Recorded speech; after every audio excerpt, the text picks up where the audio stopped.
1703 sont renversés, la grève sauvage générale. Les portes finissent de brûler, les enragés ouvrent le bal.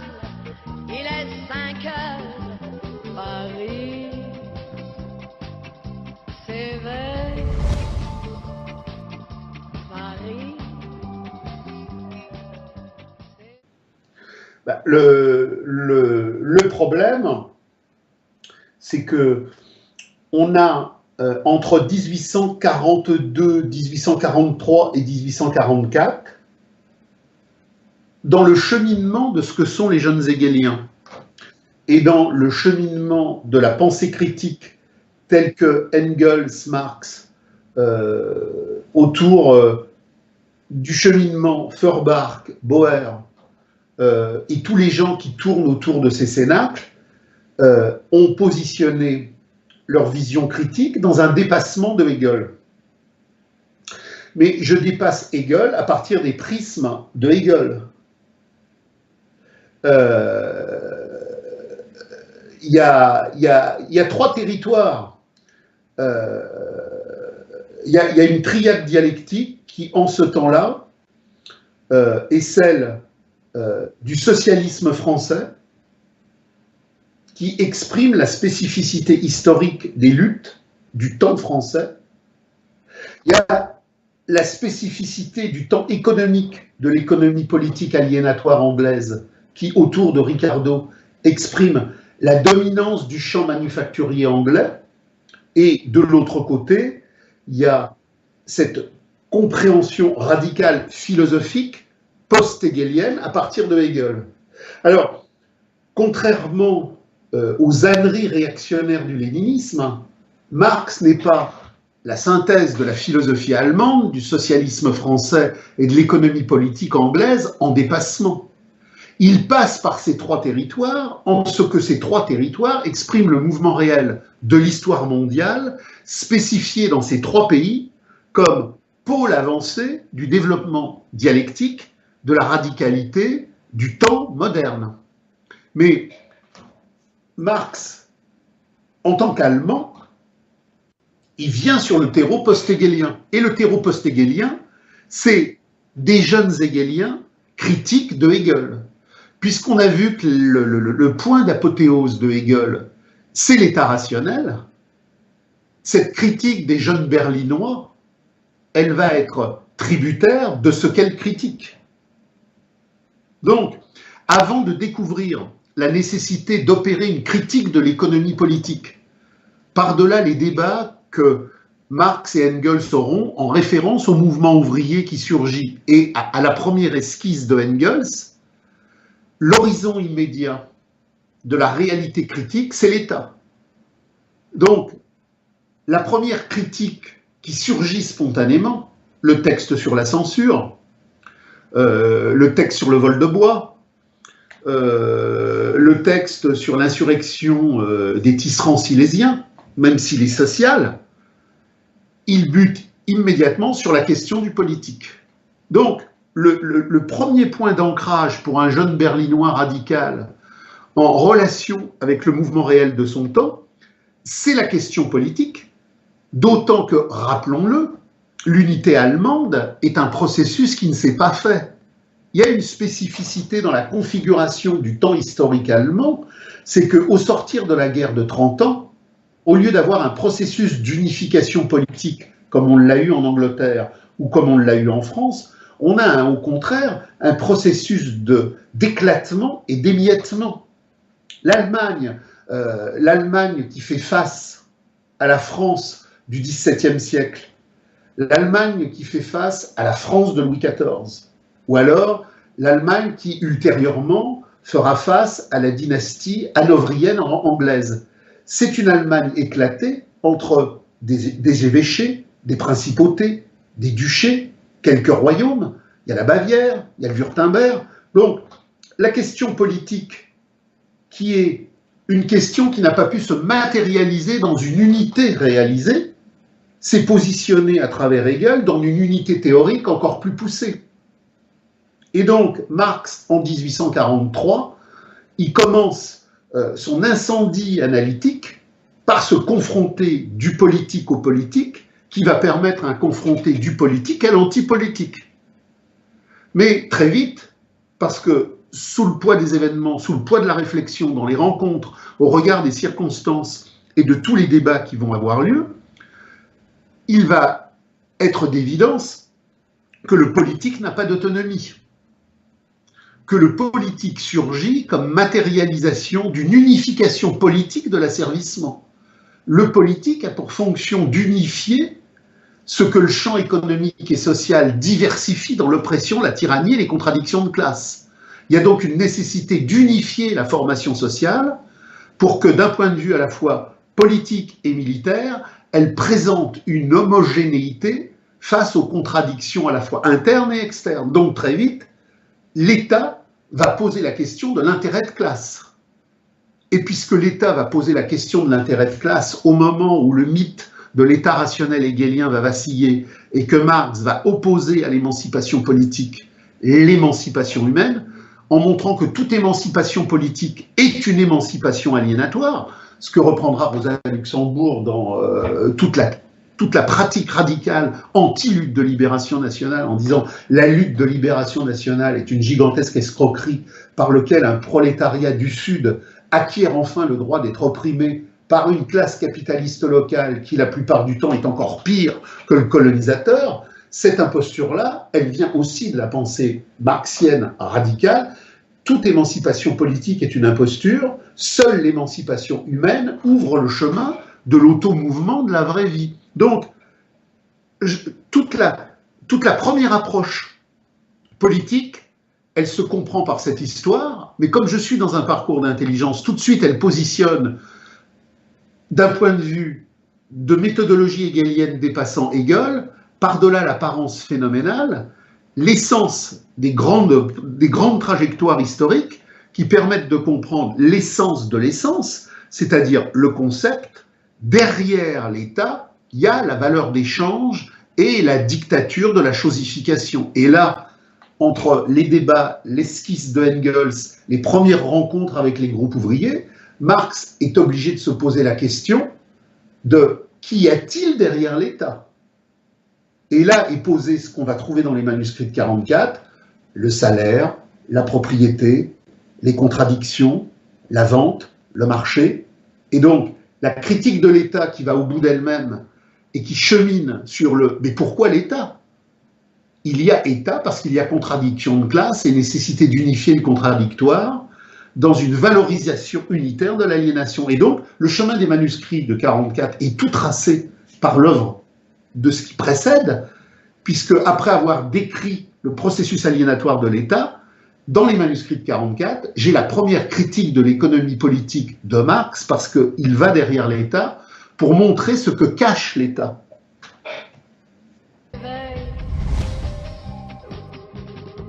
Les blousons noirs sont à l'affût, lance-pierre contre lacrymogène. Alors,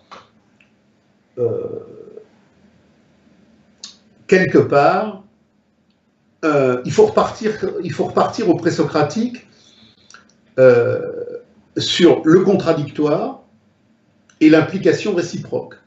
C'est-à-dire que, quelle que soit la question que vous me posez, et ça d'ailleurs c'est intéressant parce que j'ai à la fois beaucoup de correspondants et de patients qui me posent cette question, qui renvoient au présocratique, qui renvoient à Hegel, qui renvoient aussi à Marx, mais qui renvoient finalement à toute la compréhension circulaire du tout telle qu'elle est posée par Héraclite et Empédocle.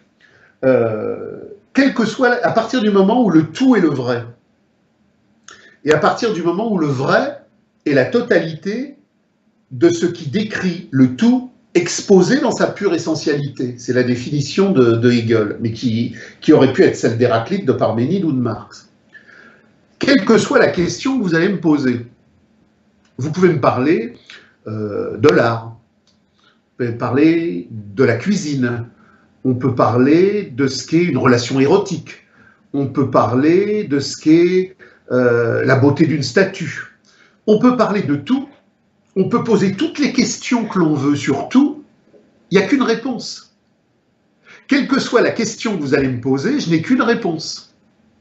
Parce que toutes les questions que nous nous posons se ramènent à une seule réponse. Il y a l'être et l'avoir, il y a l'aliénation et l'émancipation. Mais pourquoi l'être générique? Parce que justement, quelque part, il y a l'être là, la manifestation phénoménale de ce qui est là, et il y a l'être générique comme la manifestation substantialiste, essentialiste de l'être de l'être. Assez souvent, Hegel, assez souvent Marx, se voit reprocher une stylistique lourdingue qui use un peu trop du génitif. L'histoire du mouvement, le mouvement de l'histoire. La crise de l'économie, l'économie de la crise. Ce n'est pas un jeu textuel pour décorer l'exposé. C'est la compréhension d'une totalité circulaire, et cette totalité circulaire dit l'infini du monde, l'infini de l'histoire et l'infini des hommes. Donc, si Marx prend l'expression d'être générique,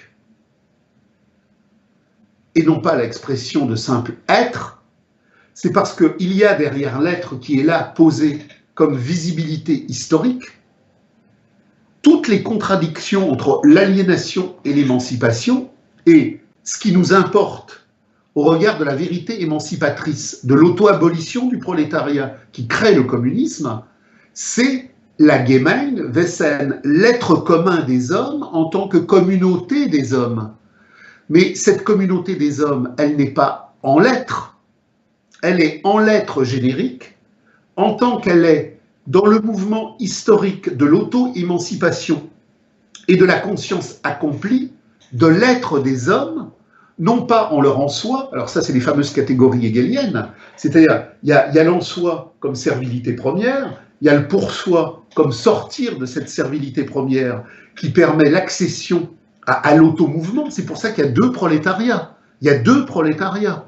Il y a la classe en soi, qui est le capital variable aliéné au quotidien des impératifs stratégiques du capital, et il y a la classe pour soi, qui est le prolétariat subversif et combattant dans son mouvement d'auto-abolition. Donc, en toute chose, il y a toujours l'en soi et le pour soi, le vrai et le faux. De la même manière que nous parlions des statuts, si vous prenez l'introduction de 1857, dans l'introduction de 1857, vous avez un superbe passage sur l'esthétisme et sur les Grecs, sur cette beauté infinie première que les Grecs ont produit, qui ne reviendra jamais, qui n'existe plus dans la physique de l'être là, puisque le Parthénon est en ruine et qu'on ne fait plus des statues de ce type, mais qui est éternelle, qui est infinie, parce que cette beauté dans sa radicalité a produit quelque chose d'indépassable. Il y a donc deux beaux.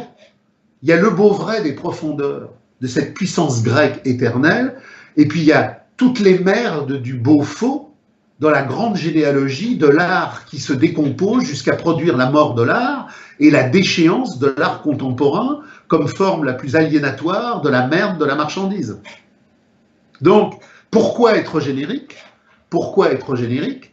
Parce que la Gemeinwesen ne sera pas fondée sur l'être des hommes, mais sur l'être générique en tant que genus, qui renvoie à la gens initiale de la souche communiste, mais qui renvoie en même temps à la génération, c'est-à-dire à l'auto-mouvement. L'être n'est pas une catégorie statique. L'être n'est pas quelque chose qui est posé là. L'être est un devenir. Je suis parce que je deviens. Et on retrouve ça dans toute l'étymologie radicale indo-européenne qui a fait le verbe esse en latin, le verbe einai en grec. Il y a l'être là comme passivité posée, et il y a l'être du devenir radical qui est lié à la physis, c'est-à-dire à se tenir debout en la radicalité du mouvement infini des choses, et donc l'être générique, c'est l'automouvement permanent. Dans le communisme, dans la communauté émancipée, il n'y a pas l'être, ça y est, on s'arrête, on est dans l'être, ça ne bouge plus. C'est un être qui ne cesse de devenir, c'est un être qui ne cesse de s'accomplir. C'est exactement comme la relation. Le troisième manuscrit où Marx parle justement, avec insistance, de l'être générique, de la rencontre entre les hommes et les hommes, de la rencontre entre l'homme est la forme la plus aboutie de la relation de l'homme à la femme, puisque la relation de l'homme à la femme est la relation la plus aboutie de l'homme à l'homme, puisqu'elle donne sa dimension supérieure à l'être générique. Quand je reçois un couple, et que d'un point de vue méthodologique, je comprends ce que disent les manuscrits de 44. Qu'est-ce qu'une relation d'amour? Une relation d'amour n'est pas une relation d'être, c'est une relation d'être générique, parce que l'amour se construit en permanence dans la volupté de son auto-manifestation. Je t'aime chaque jour davantage. Chaque jour, notre amour avance parce qu'il est dans le devenir de quelque chose qui tend à l'être générique et non pas à l'être. Et générique, c'est gens, c'est génération, c'est l'automouvement du généré, c'est-à-dire que c'est un être qui s'auto-crée. Il y a une immanence, il y a un automouvement permanent. Donc l'être générique de l'homme, c'est cette aptitude à trouver le chemin du jouir radical dans un automouvement permanent et infini qui ne s'arrête pas, puisque la satisfaction, dans ce satis, trouve sa suffisance, son suffisamment dans le perpétuel mouvement d'une autocroissance infinie. Et c'est pareil pour travail aliéné. C'est-à-dire que le travail est par essence une perte de l'être. Le travail est par essence une perte de l'être. Dans la communauté, il n'y a pas de travail. Dans la communauté, il n'y a pas de travail parce qu'il n'y a pas de division des fonctions de la communauté, il n'y a que du produire, le reproduire en commun. À un moment donné, a émergé le tripalium, le travail, comme activité de dépossession. Mais sa forme supérieure de dépossession aliénatoire qui aboutira, grâce justement à la section 1 du livre 1 du Capital, à la compréhension du fétichisme de la marchandise, de la réification et de la chosification, elle a posé un travail qui n'est pas simplement un travail. Il existe une différence de substance entre les premiers hommes qui sont dans la domestication et qui travaillent, et l'ouvrier de la manufacture de Manchester qui est dépossédé de toute intentionnalité. Il y a donc une forme supérieure de la dépossession qui est le travail aliéné. Donc, à chaque fois qu'il y a un creusement, une spécificité, il faut comprendre que ce n'est pas simplement une floriture, c'est quelque chose qui dit l'approfondissement, le sens, la destination et le creuset. Les blousons noirs sont à l'affût, lance-pierre contre lacrymogène. Alors, l'homme a une essence. Et cette essence, cette essentia, est ce qui caractérise la substance profonde qui l'identifie. On ne pourrait pas identifier l'homme dans le parcours historique de son devenir en disant l'homme, puis la communauté émancipée et l'être générique, s'il n'y avait pas cette particularité dans tout le champ dialectique de l'évolution universelle. Et là, Marx est parfaitement sur le cheminement de Hegel, et Hegel était parfaitement, au terme de l'abolition de l'imposture kantienne, sur le chemin radical du retour vérifié du comprendre présocratique. Et les présocratiques, Hegel et Marx, ça constitue là, pour la question méthodologique que vous posez, une même unité qui n'a pas cessé de s'enrichir. L'homme et la nature prenant conscience d'elle-même. Il n'y a pas la nature, l'homme. Il y a l'homme en la nature, en tant que la nature est un mouvement qui, à un moment, dans le champ d'émergence des primates supérieurs, a produit, dans la dialectique spécifique de l'outil, du geste, de la parole, de la sensualité et de la signification, un être qui a été capable d'une intentionnalité et d'un regard, et donc d'un en-soi qui a pu devenir un pour-soi, c'est-à-dire une conscience. Et cette conscience a pu être ce qu'elle est parce qu'elle était historiquement posée comme le mouvement de la nature prenant conscience d'elle-même. Donc l'homme, l'humanité en mouvement, est l'automouvement du rapport social par lequel la nature prend conscience d'elle-même et l'homme est l'élaboration de cette conscience consciente d'elle-même. La grande différence, dit Hegel, et Marx la reprendra, c'est qu'il y a en la nature des mouvements, il y a en la nature des productions et des reproductions, mais le seul sujet qui est capable d'intentionnalité, qui est capable d'histoire et de transformation, d'histoire dans la transformation et de transformation dans l'histoire, c'est l'homme. L'homme est devenu le sujet conscient de son histoire en transformant l'intégralité du rapport qu'il a à la nature, qu'il a aux autres et qu'il a à l'histoire.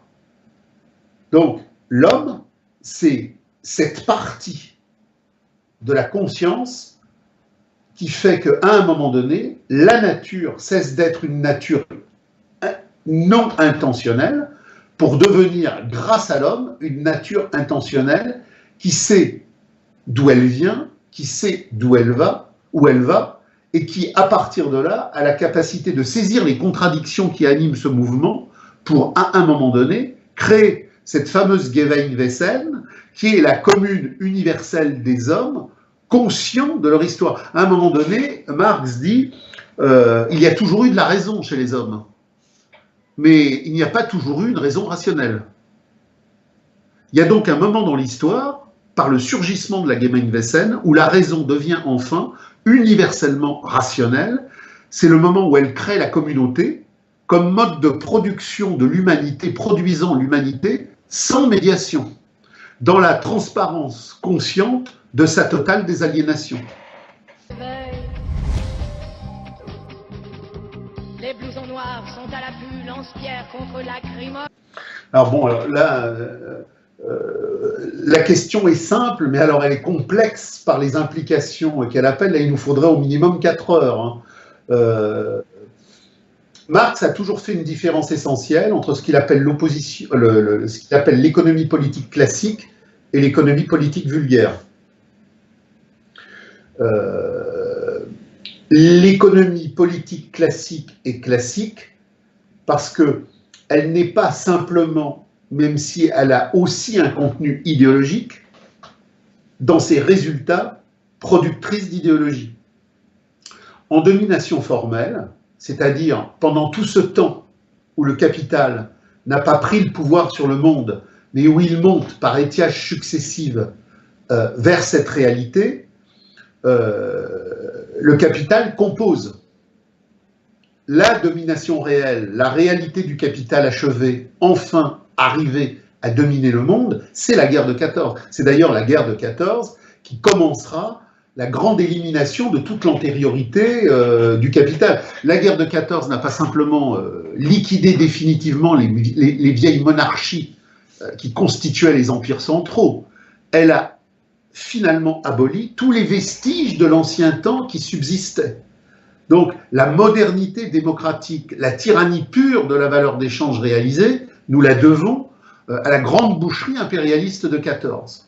Mais avant ce temps-là, le capital est déjà en train de prendre le pouvoir, mais il compose à travers toute une série de strates, de combinaisons, d'oppositions.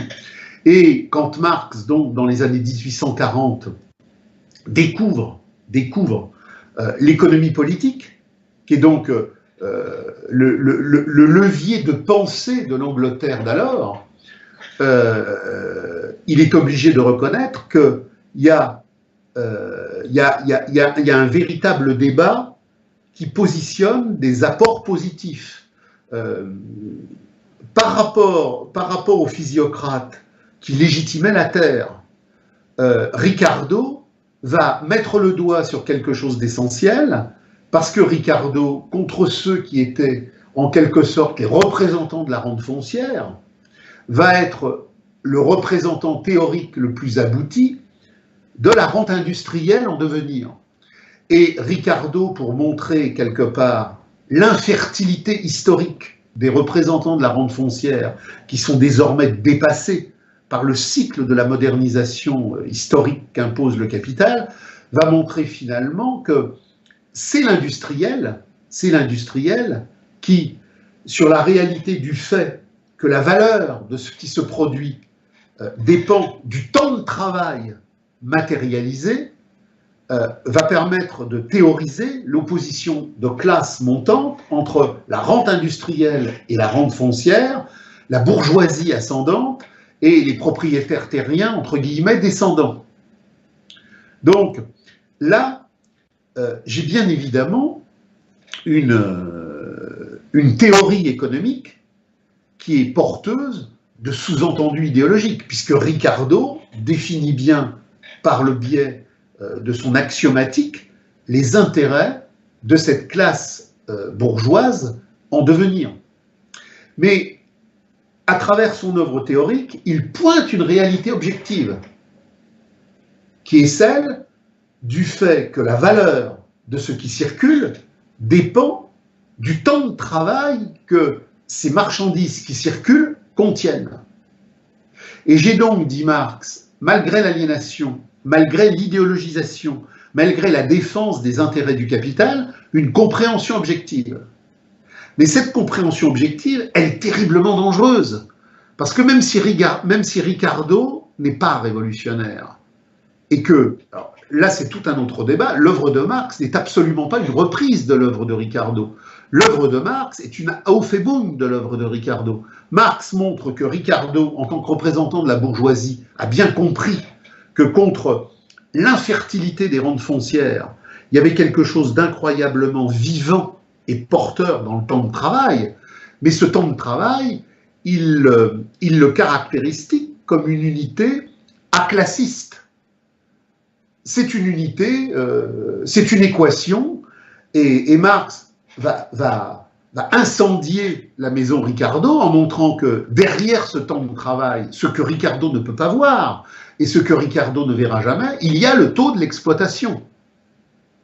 Donc, Marx va abolir Ricardo et par la théorie de la valeur travail, il va montrer que ce n'est pas le temps de travail qu'il y a dans les marchandises qui fait leur valeur, mais que ce temps de travail n'est pas une unité neutre qui se balade comme ça dans des équations comptables, mais que le temps de travail, c'est l'extorsion de la plus-value prolétarienne en tant que la force de travail ouvrière est contrainte de. Donc la théorie de l'exploitation n'est bien évidemment pas chez Ricardo, et la théorie de l'exploitation de Marx ne reprend pas Ricardo, elle abolit Ricardo. Mais au fil du temps, cette théorie ricardienne, qui est pourtant très mijaurée, elle devient quelque part une impossibilité pour l'économie politique.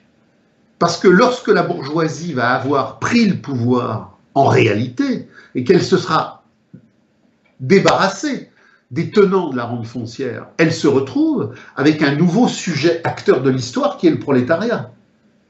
Et dans le rapport de légitimation aliénatoire de son parcours de classe et de son hégémonie sociale, même cette fadeur ricardienne de la valeur travail devient quelque part un micro-bâton de dynamite, puisque si on creuse, on peut aboutir à Marx. Donc, postérieurement à Ricardo, on va avoir ce que Marx appelle, je renvoie aux théories sur la plus-value, pour creuser dans le détail, dans les temporalités, dans les seuils historiques, toutes les différenciations, mais on va avoir l'économie vulgaire. L'économie vulgaire qui veut absolument se débarrasser de cette théorie de la valeur travail et qui va se mettre à subjectiviser. La grande force de Ricardo, malgré ses limites, c'était d'avoir objectivité la valeur. La valeur n'était pas une impression, une perception, un imaginaire. La valeur était une objectivité matérielle tangible qui pouvait s'analyser.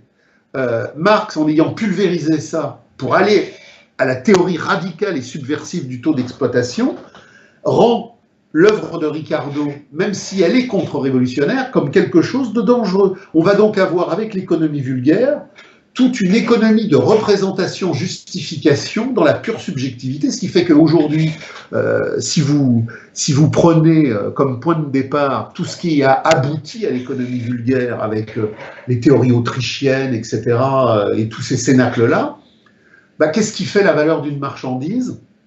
On retombe dans les affres de la vulgarité. C'est pour ça que Marx, de l'économie vulgaire, on va vous dire c'est la perception qu'en ont les gens, c'est le besoin, c'est l'attachement, c'est la rareté. C'est-à-dire qu'on va partir dans toute une série de classifications périphériques, mais qui ne répondent pas à la question de la valeur.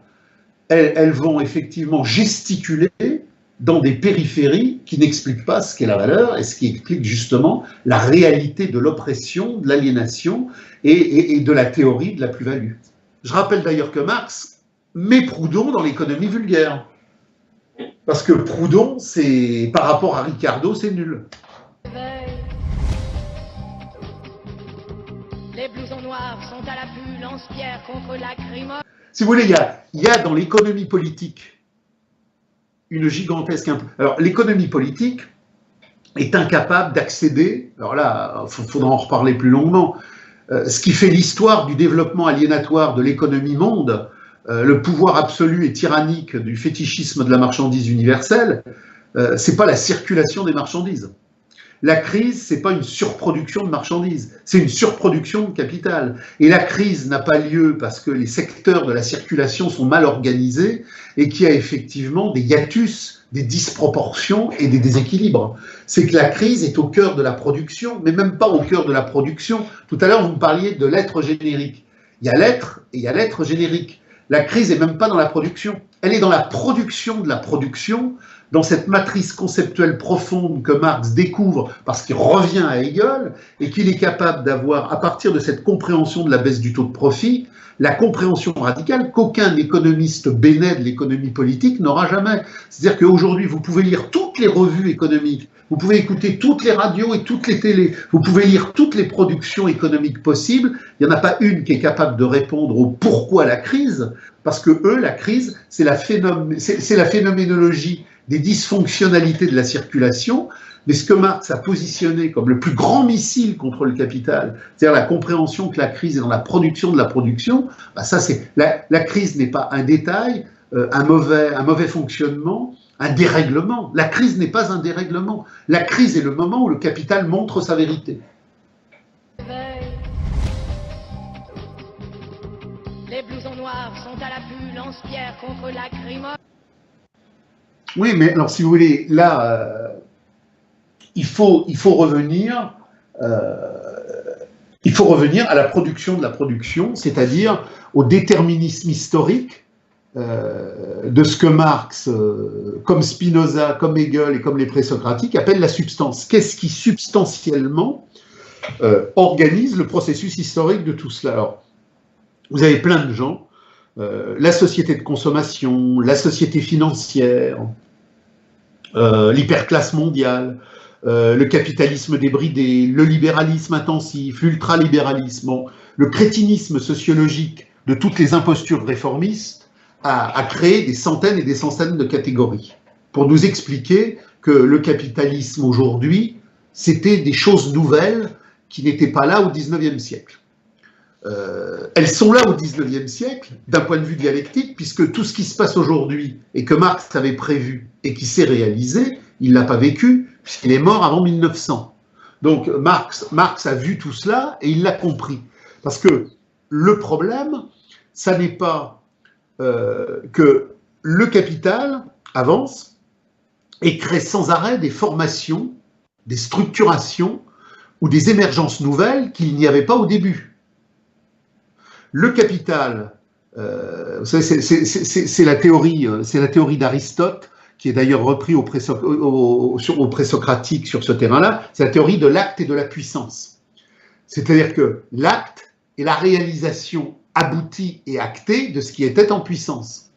Donc, en domination formelle, le capital n'est pas lui-même, il n'est pas mature, il est en développement, et il n'a pas produit la forme achevée de sa substance. Mais la forme achevée de sa substance est sous-jacente. Mais il y aura, le jour où il aura abouti à la forme achevée de sa substance, un renversement dialectique qui fera que tout ce qu'il était en domination formelle sera métamorphosé sous une autre forme en domination réelle. Donc, le temps de la domination réelle, c'est le temps de l'accumulation première. Alors, l'accumulation première, elle est longue, hein, parce qu'elle commence au XIIIe siècle dans les cités marchandes italiennes, et elle continue, elle continue, elle continue. La disparition, par exemple, de l'agriculture, il a fallu que la France active sa domination réelle jusqu'à aller au-delà de la Seconde Guerre mondiale. Le capital est enfin en train de réaliser le projet de la domination réelle. L'agriculture française est en train d'être écrasée et liquidée. Mais ça, si j'ai des yeux empiriques, surfaciers, journalistiques ou universitaires, je ne peux pas le voir en 1880. Marx le voit en 1880, parce que Marx n'est pas un homme de la surface des choses, il est l'homme des grandes profondeurs. Donc la concentration industrielle de la domination réelle, qui va transformer l'agriculture en pôle industriel, qui va prolétariser et expulser les paysans. Il n'a pas besoin de savoir qu'en 1945, entre le crédit agricole et le tracteur, on va tuer la paysannerie traditionnelle pour la surendetter et la conduire à l'abattoir. Dans le capital, alors, il ne vous donne pas la date où ça se passera en France, en Italie ou en Espagne, mais il a produit cette trajectoire méthodologique. Donc, le capital est un gigantesque devenir qui a deux temporalités, la domination formelle et la domination réelle. En domination formelle, dans les accumulations premières, je ne peux pas avoir de consommation généralisée, puisque tout est en imbrication avec le temps antérieur. Donc, j'ai une économie capitaliste d'accumulation première, d'épargne et donc de consommation retenue. Il faut que le capital aboutisse à la grande cybernétique automatique de la survalorisation et de la surdévalorisation de la domination réelle pour que la surproduction de capital qui produit des surproductions absolument gigantesques de marchandises rende nécessaire des écoulements de masse. Donc en domination formelle, j'ai une économie de consommation réduite, et en domination réelle, j'ai une économie qui produit la pléthore, le fameux livre 3 sur la pléthore du marché, la pléthore du crédit, la pléthore de la bourse, la pléthore de l'usure, la pléthore de la dette. Donc, en domination formelle, le capital évolue selon des modalités particulières. C'est pareil pour la morale. En domination formelle, dans ce temps des accumulations premières et de l'épargne, le capital a encore une moralité classique. Le mariage homosexuel, en domination formelle, c'est pas possible. Le capital a encore des normes morales héritées du passé, parce qu'il n'est pas devenu lui-même. La grande débauche narcissique de l'homme robotisé, de la marchandise universelle, de la PMA et de la GPA, elle n'est pas possible aujourd'hui parce que les techniques le permettent. Elle est possible aujourd'hui parce que le devenir du capital en a socialement besoin, il a donc produit les techniques adéquates. Il n'y a pas d'autonomie de la technique. La technique n'a pas d'histoire. La technique est le produit du développement contradictoire des forces productives.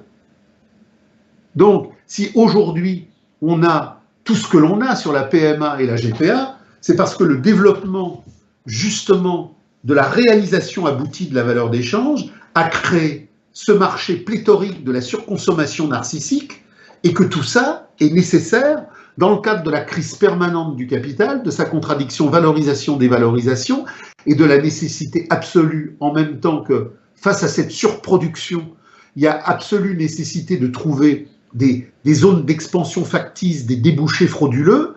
Effectivement, on a un crédit délirant. La dématérialisation monétaire. Marx, dans le livre 3 du Capital, en reprenant ce qu'il montre dans les Grundrisse, explique très bien qu'on va aller vers une dévalorisation monétaire totale. Marx n'a pas parlé de Bretton Woods. Marx n'a pas parlé des accords de la Jamaïque. Mais si je lis avec intelligence le Capital, je comprends très bien pourquoi, à un moment donné, la baisse du taux de profit a rendu absolument nécessaire la suspension de la convertibilité dollar-or. C'est la dématérialisation. L'équivalent général se dématérialise à un moment donné. Si j'ai les talons or en domination formelle, avec toute cette période qui conduit à la guerre de 14, le grand étalon or international, 1870-1910, c'est pas parce que les banquiers décident, c'est pas parce que les hommes politiques décident, c'est parce que les contradictions valorisation-dévalorisation en domination formelle rendent absolument nécessaire qu'il y ait un étalon hors de l'équivalent général. Par contre, en domination réelle, quand effectivement je sors du second charnier mondial, la pléthore de dollars, l'activité gigantesque de reconstruction de cette domination réalisée qui a failli, va nécessiter que l'étalon or soit aboli. Donc tous ceux qui gesticulent sur les effets, en essayant de comprendre ce qui se passe à partir de ce que l'on voit, ne peuvent rien comprendre parce que ce que l'on voit découle des contradictions que l'on ne voit pas. Si je peux voir une marchandise rouillée sur un trottoir, je ne peux pas voir sur un trottoir la baisse du taux de profit. Il y a derrière le visible l'invisible. Et là, Marx retrouve Hegel. C'est-à-dire que Marx, quand il a écrit l'œuvre radicale qu'il a écrite pour synthétiser les luttes radicales de son temps, il a cherché derrière le visible immédiat cet invisible conceptuel qui est pourtant le marqueur qui produit les forces productives de l'aliénation mondiale. Et donc, domination formelle, domination réelle, tout bouge. La rareté nécessaire des biens d'un prolétariat exploité dans la détermination prévalente de la plus-value absolue, c'est la pauvreté ouvrière. C'est ce qu'on positionne à travers la paupérisation absolue. La paupérisation absolue, c'est le temps de la domination formelle. Mais aujourd'hui, on est dans la paupérisation relative, même s'il y a des points, compte tenu de la crise, de retour à la paupérisation absolue. Mais la paupérisation relative, c'est le degré ultime de l'aliénation et de l'exploitation. C'est ce que j'explique d'ailleurs dans les commentaires sur la phase terminale, dans la logorée gaucharde des tiers-mondistes des surfaces. Les gens sont persuadés que l'ouvrier de Calcutta qui est payé 25 roupies et qui est dans une misère noire est plus exploité qu'un ouvrier des chantiers navals de Brême en Allemagne qui gagne 5 000 €. C'est l'inverse. L'ouvrier de Calcutta, avec ses 20 roupies, est encore dans une sphère de domination formelle. Il est maltraité d'une manière intensive. Mais l'analyse radicale, la théorie de la plus-value, elle ne fait pas de l'exploitation un concept misérabiliste. Les gens sont mal payés, les gens sont méprisés, les gens sont maltraités. La théorie de la plus-value et la théorie radicale de l'exploitation, c'est la différence entre ce que je produis et ma rémunération aliénée. Entre ce que produit l'ouvrier indien qui est peu payé et ce qu'on lui donne, le différentiel est de 3, il est de 4. Mais l'ouvrier des chantiers navals de Brême ou de Hambourg, même s'il a 4 frigidaires, 2 voitures et 2 maisons, la réalité quantitative du taux de plus-value, elle n'est pas de 4, elle est de 30. Donc, les prolétaires les plus exploités sont ceux des métropoles impérialistes où le taux de plus-value est bien plus élevé. Il n'est pas dans la misère du tiers-monde. La misère du tiers-monde sert dans sa masse à revitaliser la composition organique du capital, mais l'ouvrier aujourd'hui qui travaille en France aux usines Dassault est plus exploité que son grand-père qui travaillait chez Hispano-Suiza.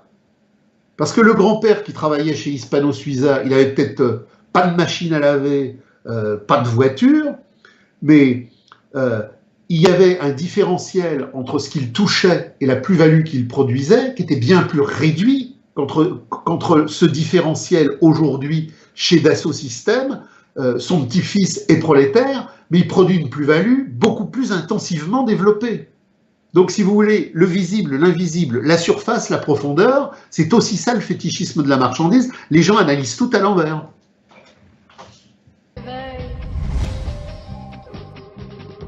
Les blousons noirs sont à l'affût, lance-pierre contre lacrymo. L'argent est mon seul lien social. Au fur et à mesure que la dynamique de la valeur d'échange et que l'argent, qui est donc son corollaire en tant qu'équivalent général, s'est emparé du monde, il s'est emparé du monde, mais pas simplement des matérialités externes du monde. Il s'est emparé de toutes les substances pratiques, matérielles, symboliques, émotionnelle et affective. Donc, quel est le seul lien aujourd'hui qui unit les hommes dans la planète du monde marchandise? C'est l'argent. C'est le seul lien.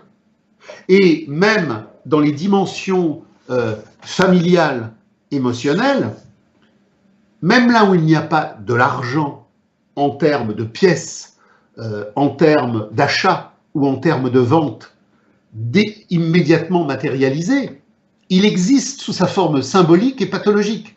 Si vous dites ça, vous allez avoir des gens qui vont vous dire « mais non, mais il n'y a pas que ça, il n'y a pas que ça ». Il y a des familles où l'argent ne compte pas. Donc, l'argent ne compte pas dans certaines familles parce que la forme du numéraire, là, immédiat, n'est pas partout présente.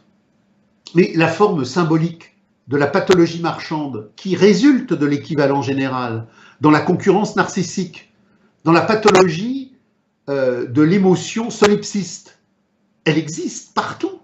C'est-à-dire que même là où il n'y a pas l'argent, sous sa forme première, événementielle, phénoménale, l'argent est là dans sa dimension alchimique et magique, dans la forme narcissique. Parce que qu'est-ce que le narcissisme de la représentation sociale dans la rencontre des êtres? C'est la dimension exacerbée d'une émotion asservie à la représentation de la valeur d'échange. Le narcissisme est une représentation asservie à la valeur d'échange. Donc la valeur d'échange, ça peut être des cartes Visa, ça peut être des louis d'or, mais c'est aussi la dimension narcissique de la représentation. Donc la valeur d'échange et son équivalent général ont absorbé la totalité du monde, puisque tout se monnaie, et tout se monnaie en la forme monnaie, ou tout se monnaie en une forme monnaie émotionnelle, affective, sexuelle, poétique ou littéraire. Donc la monnaie s'est emparée de tout. Et donc, elle unit tout. Mais comme derrière cet équivalent général, il y a la crise du taux d'exploitation, il y a la lutte, il y a la concurrence, il y a les ambivalences, c'est en même temps ce qui unit, qui désunit tout le monde, non seulement dans le rapport social, puisqu'il y a une concurrence exacerbée entre tout le monde contre tout le monde, mais c'est en même temps un disparate qui désunit ce qui unit. Et là, on a en soubassement l'auto-mouvement de la négation par laquelle ce qui unit travaille au même moment qu'il unit à rendre disparate, mais à rendre disparate et désuni sa propre loi d'unification. Je ne sais pas si je suis clair là-dessus, mais c'est ça qui est décisif. Et alors c'est pour ça que il y a au bout du bout, et ça ce sera les Grundrisse et le capital, mais la crise terminale. Les blousons noirs sont à l'affût, lance-pierre contre lacrymo. Le problème, c'est de comprendre ça en référence à l'époque et en référence au cheminement de l'homme dans l'époque. On a vu tout à l'heure que Marx était parti de la politique pour produire l'antipolitique. Marx, avant de produire une critique de l'économie politique, pour abolir l'économie politique, a créé une critique de la politique pour abolir la politique. Mais on vient de voir, à travers les questions que vous m'avez posées, qu'il y a toujours derrière le visible là, un invisible qui travaille. Je ne peux pas rencontrer dans l'art, alors c'est plus tard, puisque là on n'en est pas à la baisse du taux de profit, il met le doigt sur des contradictions, mais il ne les a pas synthétisées, il va lui falloir 30 ans pour les synthétiser. Mais si vous voulez, si je me promène dans la rue, je ne rencontrerai jamais la baisse du taux de profit. Je ne rencontrerai que ces effets phénoménaux. Si je me balade dans la rue, je ne rencontrerai jamais l'aliénation. Je rencontrerai des expériences, des êtres humains aliénés circulatoires qui sont la matérialisation de l'aliénation. Donc, là, quelque part, je suis obligé de conduire un débat avec Hegel, même si je fais une critique de Hegel. Donc, au moment où je pose l'être générique, qui est quelque part une formulation hegelienne, je suis obligé de la poser en me distanciant de celui qui l'aurait posée. Donc, au moment où dans le troisième manuscrit, j'ai justement la compréhension, parce que le troisième manuscrit, c'est où je vais. Dans ma critique de l'économie politique, j'ai montré qu'il existait toute une série de catégories aliénatoires, la rente foncière, la propriété, la valeur. J'ai montré qu'il y avait toute une combinatoire théorique et pratique d'aliénation, mais je conclus par quelque chose qui dit que ça va se renverser. Et ça va se renverser vers où? Ça va se renverser parce que malgré tout cela, il y a quelque chose que l'on ne voit pas forcément, qui est quelque part du champ de l'invisible, il y a l'être humain réel.